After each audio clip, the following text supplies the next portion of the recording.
Are you doing great work for your organization and you want to write about it, but you just don't know where to start? The new HubSpot AI case studies tool is for you. And today we're going to dive into it and show you exactly how to use it. So let's get into it. All right, so we are inside the brand new case studies tool. If you're watching this in the future and it's not brand new anymore, it'll be out of beta. And you'll be using it day to day. Just a reminder, you need Content Hub for this. And if you haven't got Content Hub, you can reach out to us and we can try and get that ungated for you, or reach out to someone at HubSpot and they can give you a crack at the trial. All right, so we're in the case studies tool here. You can go to case studies by hovering over to content, down to case studies and clicking on that part there. So you'll be presented with a page that you can kind of see here that we'll talk about the case studies tool a little bit more. There's two options that you can do. Today we're going to go through the AI route because, hey, it's on the tip of everyone's lips. But second, we can also start from scratch and manually do it from start to finish. Today we want to show you the tools of the AI and how to build that out. I've made up a mock project that we've just completed here at Neighbourhood, so you can get a bit of an idea of what it can look like with the input that we put in there. So we're going to click on Start with AI, and it's going to bring us to this. So we want to talk about what the case study is about. We want to understand from an SEO perspective what countries it is targeted to, and also which company are we going to try and target as well for this one as well. So I've done some homework, and I have already pre-written something for us here, and we're looking. I will say in this, you've got 3,000 words to play with. AI will always do better with more information. You can give it a couple of lines if you want. Just remember the output's probably not going to be as best as you really want it to be. So in this instance, I've done an introduction. I've said who the client is. I've said who we are. I've said what the industry is. I've sort of said that we overhauled their project using HubSpot CMS. I really just did a couple of dot points in regards to the challenges and then basically what the output was, what we actually output, the solutions that we did as well. You could probably firm this up a bit better, let's be honest. But in the sake of this video, you get the idea. And then as we go through, I'd like to put the results in here as well. So 20% increase in form submissions, 6% rise in site conversions, longer sessions, bounce, all that sort of jazz. So for me, I think this is a very great high level, if I do say so myself, input to put into the case studies area as well. But if there's specific things you want to cover today, I really want to focus on this, or I really want to focus on that, this is the place that you put it in there as well. But for this video, I'm going to go through and I'm going to input this. We are located here in sunny Australia, so I'm going to make sure that the target audience is everyone here in Australia, but hello to all of our clients overseas as well. We still love you. And we want to select the company as well. Now this is optional. We can basically go ahead and select the Aspire Co. I'm not going to do it in this instance just because it's a made-up name and I don't have it in the CRM of ours.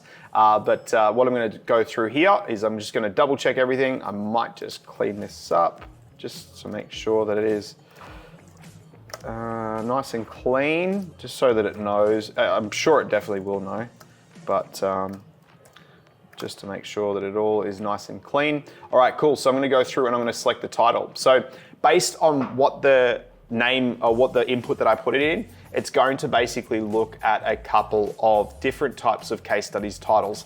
Now this is looking on Google and looking at the amount of monthly search volumes. That's what MSV is as well. So basically looking through to say that, hey, for this specific case study that we're sort of talking about, we're only really getting under 10 people. Now, you might have some specific keywords that you and your content or SEO professional have provided you as well. My recommendation is that you kind of want to be a bit of both worlds. You don't want to keyword stuff, but second, you also want to create an indexable article that is going to be found if people search for it. But what's most important to me is that you've got a case study there that makes sense, that you can send to people in sales processes and in marketing processes as well. So I often tend to lean into, well, while SEO is very important, just to really focus on a very high quality case study as well. So depending on what you're looking for, SEO should really be considered. But if we look at all of these here, they're all under 10. But we can make some keyword updates if we need to, but I won't do it in this occasion. You will notice this difficulty to rank here as well. So basically what we'll go through is to sort of say that if it's closer to 100, it's going to be super hard. If it's 0, it's going to be super easy as well. You've also got the keyword intents there as well. So you've got NICT. One of them is going to be navigational intent, informational intent, commercial intent, and transactional intent. What you want to try and really sort of shoot from, depending on what your strategy is the informational, which is users want to learn more about something as well. So basically this will lean into that keyword if it's obviously showing more than 10 searches, less than 10 searches a month. But I'm just going to, this one, effective strategies to reduce bounce rates on training websites. Sounds like a bit more of a blog, so I might just select this one because I think it kind of makes a bit more sense anyway. So I'm going to add documents to that as well. So in this instance, if we've got images, GIFs, again, take some time to record videos, take some time to take screenshots, take some time to add some things into this area as well. It's going to help from a more productive and value-driven case study for your organization as well. So in this instance, I'm going to upload just a couple of fake screenshots.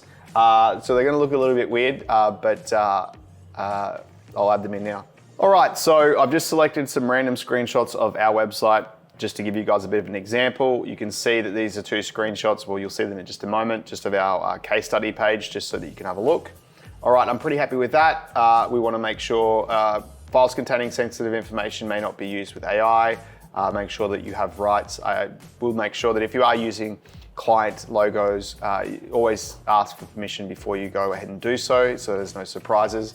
Also try to confirm the content of the case study prior to publishing as well. You just want to make sure that you keep everyone happy too. So I'm going to generate this case study and we will be right back. I think we did a break, but that was 30 seconds. So 30 seconds, it went ahead and spun up this case study. So let's take a look and see what it looks like. So first and foremost, we've got Aspire revamps digital presence with Neighbourhood Co. and the HubSpot CMS. We've obviously got an area for the customer logo, also another customer logo here. Industries technology, Aspire's outdated hosted solution, results, and key product 1.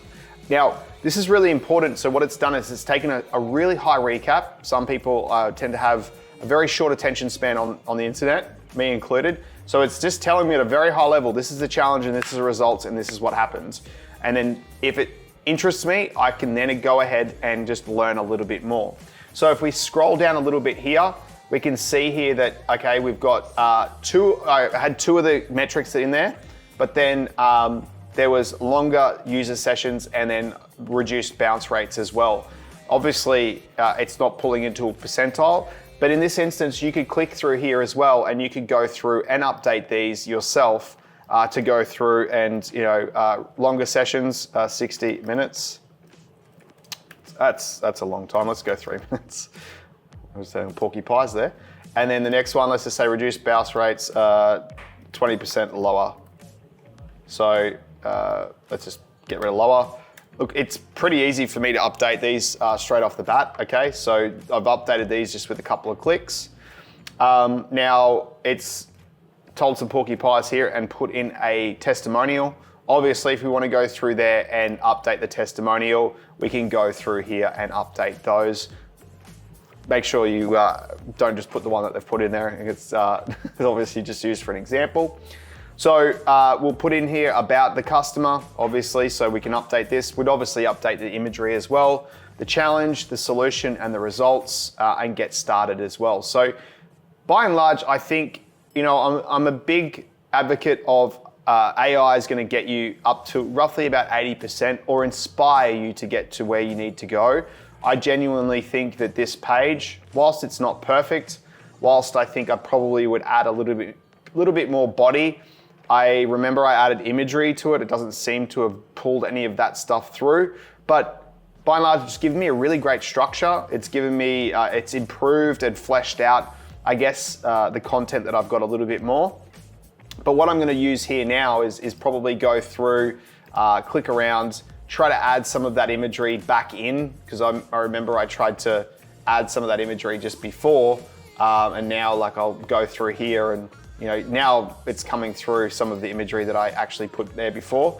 But again, like I sort of mentioned, it's gonna get me to about 80% mark. And if you guys are starting from no case studies whatsoever, I highly suggest that you get on the cadence of your content when you output, doing as many case studies as you can, 1 a month, 2 a month. It's a really great tool from a marketing and SEO perspective, but a really great tool for your salespeople as well. And there you have it. We ran through the case studies tool, how to use it, how to build it out, and we built one for you as well. If you're looking for more information about this, or you want to take this offline, we've got a PDF in the description below. Well, that's it from us. Happy HubSpotting.